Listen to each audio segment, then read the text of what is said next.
IBM recently decided to move all of their employees who worked remotely to one of their 6 office buildings in the United States. This came as a large shock to many people, considering IBM was one of the first large tech companies to allow their employees to work remotely. This has brought into question whether or not it is better for employees to work remotely or from an office space. From our research, we have learned that this is dependent upon many factors relating to the employee and the job itself. One of the main reasons for IBM's change was a continuing decrease in sales. They believed the solution to this problem was to restructure their work environment. John Sullivan, a professor of management in San Francisco State University, explained that working together is the key to innovation, which is exactly what IBM needs. This can be shown in a study that was done that showed that tech companies that worked in an office space, such as Google and Facebook, averaged around $2 million per employee, whereas IBM, who allowed their employees to work remotely, only averaged around $200,000 per employee, which is 10 times less for a tech company. Uh, so one of the benefits for working in a centralized work location is it allows for much greater group collaboration. It is easier to ask questions from other employees and get immediate feedback opposed to waiting on emails or text messages. Employees are also found to be more productive when they're on company time because they are getting paid to work and so they feel compelled to work, opposed to being at home where they just have a task they need to get done and there's no deadline at 5 p.m. when they need to go home. Another bonus to working in an office is the group effect, which states that people will work harder when they're around other people who work hard. And so when people go to an office space and they see everyone else working around them, they feel compelled to work. One example of the Hawthorne effect that I have experienced in my own life was over last summer. I had a job working at a tiling company who, when the employees would work at the shop, they would work much harder when they would be at a construction site.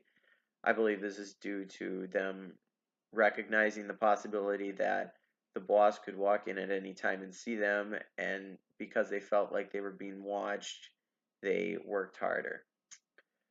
Some problems with IBM moving to a centralized work location is that this forces their employees to pack up their things and move to wherever they need to go, which creates lower job satisfaction and could cause high turnover for IBM employees. Another problem is they need these office spaces need to be enlarged so that they can house all of these other employees.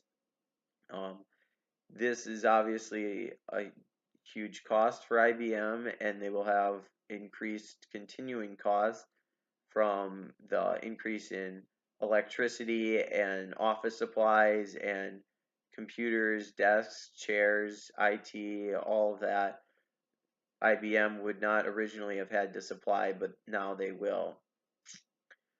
Other tech companies, however, are moving away from this um, and moving towards remote work, and they believe this is going to create higher job satisfaction from the flexibility in the schedule. Um, Employees are found to be more active when they work from home because they can break up their day and go for a walk or a run opposed to being stuck at a cubicle all day. Another large benefit to working remotely is there's no commute time. The average person spends around 50 minutes a day commuting to and from work. This is according to the U.S. Census Bureau in 2017. So this is approximately an hour a day where people are thinking about work but not actually getting any work done. Um, which so removing that would create higher job satisfaction. Also, when you work from home, you can control your work environment. You don't have to worry about people talking or loud music or office drama, talking with coworkers. All that stuff is removed so you can focus on your work. Another benefit is that you can work from anywhere opposed to having to be at work while you're working. So, for example, you can do this while you're on a plane, on your vacation, while you're at your kid's soccer game. You can be working from anywhere. You don't have to go to the office to work. So, in conclusion, we found that there are some jobs that require limited human interaction that their employees can work from home if they please, but for the most part, many jobs require group collaboration, and for those jobs, it's absolutely necessary that they have a centralized work location. As engineers, we will be working with teams quite often, and therefore it is important to have a centralized work location to increase collaboration so we can come up with an effective solution. However, if there was someone such as a statistician was just crunching numbers and did not need to collaborate, it would be fine if they worked from home.